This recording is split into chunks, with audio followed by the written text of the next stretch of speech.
ओम श्री गणेशाय नमः। आज हम कर रहे हैं श्री शिव महापुराण के रुद्र संहिता के तृतीय खंड पार्वती खंड के अध्याय 14 से 16 का अध्ययन और श्रवण, जिसे सुनने से पहले करते हैं भगवत नाम की माला। श्रीमन नारायण नारायण हरि हरि, भजमन नारायण नारायण हरि हरि। तेरी लीला सबसे न्यारी न्यारी, हरि हरि। ओम नमः शिवाय, शिवजी सदा सहाय। ओम नमः शिवाय, शिवजी सदा सहाय। ओम नमः शिवाय, शिवजी सदा सहाय। इस अध्याय में हम सुनेंगे तारकासुर के सताए हुए देवताओं का ब्रह्मा जी को अपनी कष्ट कथा सुनाना, ब्रह्मा जी का उन्हें पार्वती के साथ शिव के विवाह के लिए उद्योग करने का आदेश देना, ब्रह्मा जी के समझाने से तारकासुर का स्वर्ग को छोड़ना और देवताओं का वहां रहकर लक्ष्मी सिद्धि के लिए यत्नशील होना। सूत जी कहते हैं, तदंतर नारद जी के पूछने पर पार्वती के विवाह के विस्तृत प्रसंग को उपस्थित करते हुए ब्रह्मा जी ने तारकासुर की उत्पत्ति, उसके उग्र तप, मनोवांछित वर प्राप्ति तथा देवता और असुर सबको जीतकर स्वयं इंद्र पद पर प्रतिष्ठित हो जानने की कथा सुनाई। तत्पश्चात ब्रह्मा जी ने कहा, तारकासुर तीनों लोकों को अपने वश में करके जब स्वयं इंद्र हो गया, तब उसके समान दूसरा कोई शासक नहीं रह गया।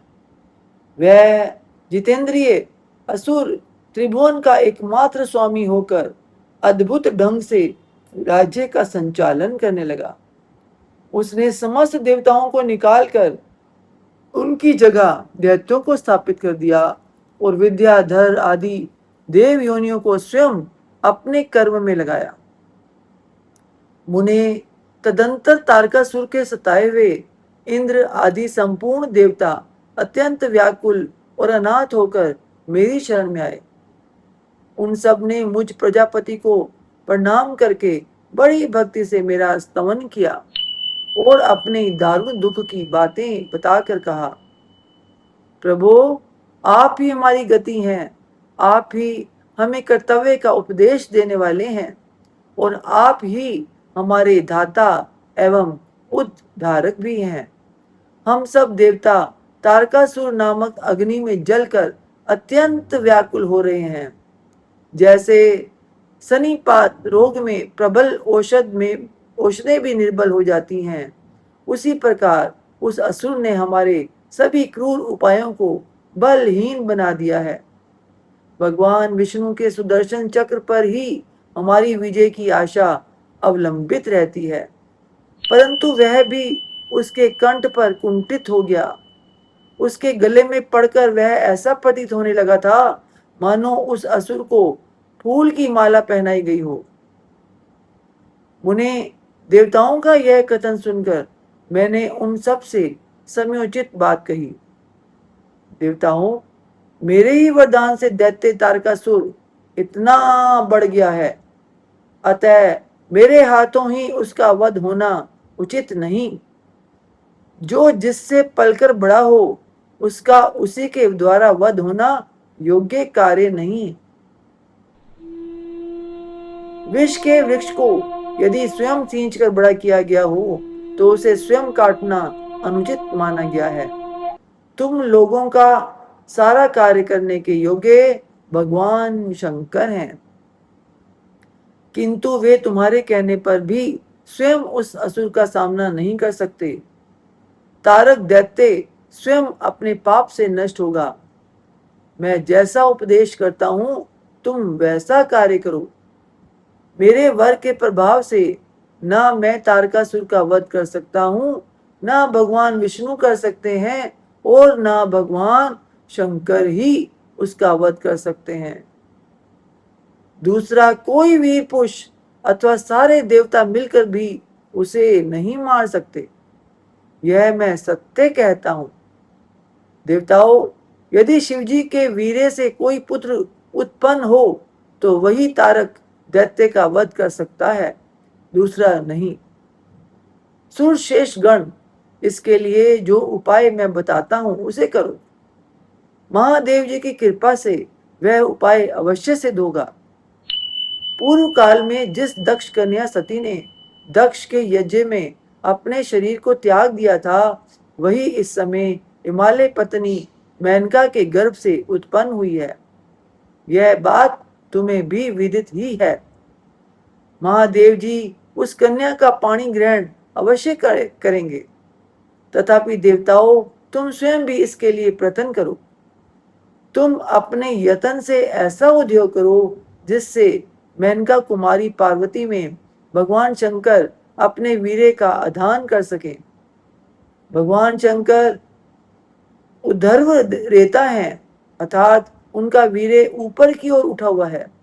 उनके वीरे को प्रस्खलित करने में केवल पार्वती ही समर्थ है, दूसरी कोई अबला अपनी शक्ति से ऐसा नहीं कर सकती।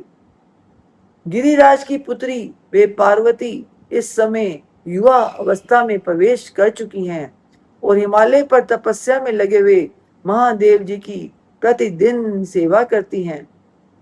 अपने पिता हिमवान के कहने से काली शिवा अपनी दो सखियों के साथ ध्यान परायण परमेश्वर शिव की साग्रह सेवा करती हैं। तीनों लोकों में सबसे अधिक सुंदरी पार्वती शिव के सामने रहकर प्रतिदिन उनकी पूजा करती हैं। तथापि वे ध्यान मगन महेश्वर मन से भी ध्यानहीन स्थिति में नहीं आते, अर्थात ध्यान भंग करके पार्वती की ओर देखने का विचार भी मन में नहीं लाते। देवताओं, चंद्रशेखर शिव जिस प्रकार काली को अपनी भार्या बनाने की इच्छा करें, वैसी चेष्टा तुम लोग शीघ्र ही प्रयत्न पूर्वक करो। मैं उस दैत्य के स्थान पर जाकर तारकासुर को बुरे हट से हटाने की चेष्टा करूंगा। अतः अब तुम लोग अपने स्थान को जाओ। नारद, देवताओं से ऐसा कहकर मैं शीघ्र ही तारकासुर से मिला और बड़े प्रेम से बुलाकर मैंने उससे इस प्रकार कहा, तारक, यह स्वर्ग हमारे तेज का सार तत्व है, परंतु तुम यहाँ के राज्य का पालन कर रहे हो, जिसके लिए तुमने उत्तम तपस्या की थी, उसे उससे अधिक चाहने लगे हो। मैंने तुम्हें इससे छोटा ही वर दिया था, स्वर्ग का राज्य कदापि नहीं दिया था। इसलिए तुम स्वर्ग को छोड़कर पृथ्वी पर राज्य करो। असुर श्रेष्ठ, देवताओं के योग्य जितने भी कार्य हैं वे सब तुम्हें वहीं सुलभ होंगे, इसमें अन्यथा विचार करने की आवश्यकता नहीं है। ऐसा कहकर उस असुर को समझाने के बाद मैं शिवा और शिव का स्मरण करके वहां से अदृश्य हो गया।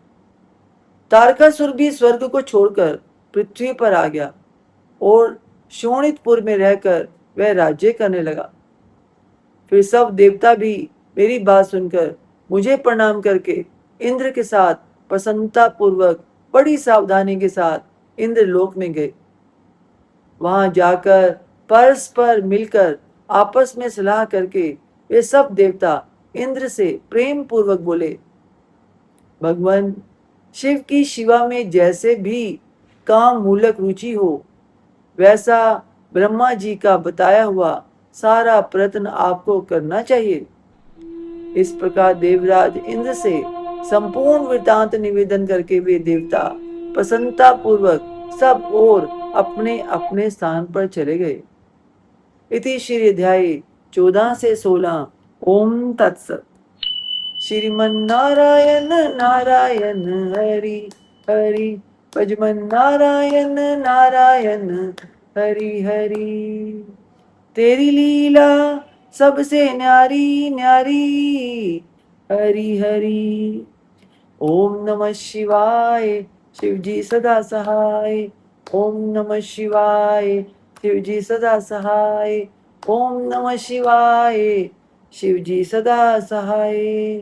ओम नमः शिवाय, शिवजी सदा सहाय।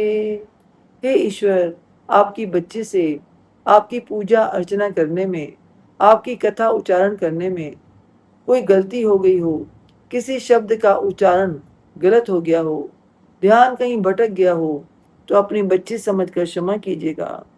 अपना आशीर्वाद भरा हाथ, अपनी कृपा दृष्टि हमेशा हम सब पे बनाए रखिए। बोल सांचे दरबार की जय। जयकारा शेर हमारी दा।